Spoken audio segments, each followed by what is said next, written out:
কি রে রুমান না? রুমান না? রুমান, রুমান দাঁড়া। কি হয়েছে কি? ফোনসো দেশে রাসেল বাইপাস আইছে। তোরা রাত্রবিয়াল যেভাবে চলো একটু সাবধানে চলিস। এই কথাটা করার লাগিয়ে তোর একটু সচেতন করার লাগিয়ে আমি তোর দাঁড়া করছি। তুই একটা সন্ন্যাত করে উঠছো। কি হয়েছে? রাসেল বাইরফু ও মোর দ্বারে আইবেন, ও চিন্তা আমনে হরেন। ও মোর বাইরফু হয়, ও চিন্তা মোর হওয়া লাগে না, ও চিন্তা আমনে নিজে তা নিজে হরেন। রাসেল বাইরফু আমার বাগের নান ডরায়। আরে কি কইলাম, আজকাল গো পোলাপানে রে কোনো কথা কইলে গায়ে লাগায়, বুঝবি একদিন। আইছে কাম কাজ না থাকলে যাওয়ার জ্ঞান দিতে আইছে।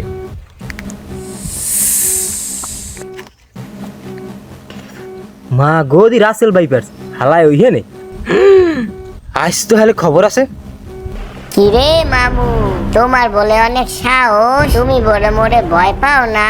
যে জায়গা সবাই ভয়তে কাঁপে সেই জায়গা তোমার অনেক সাহস। মামু ধারে আও, তোমার লাগে অনেক কথা আছে আমার। ওরে বাবা গো,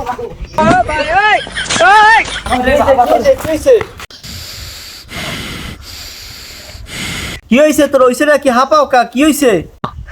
ভাই কইয়েন না, রাসেল বাইপাসের সামনে বসছি। হ্যাঁ তুই না কইলি রাসেল বাইপাস বলে তোর বাইরপো হয়, তোর বলে বাঘের মতো ভয় পায়, এখন আবার তুই তুই দৌড়িয়েছ ক? মোর সামনে বসছে আর মুই দিই ও মোর চেনেই না। আর ওর চেহারা দেখি তো মোর মুখ টুক সব হয়ে গেছে। মোর মতন মাথার দিয়ে ঠেলা লোক গো মুই কইতে চাই যে সাবধানে থাকেন, সাবধানের কোনো মাইন নেই।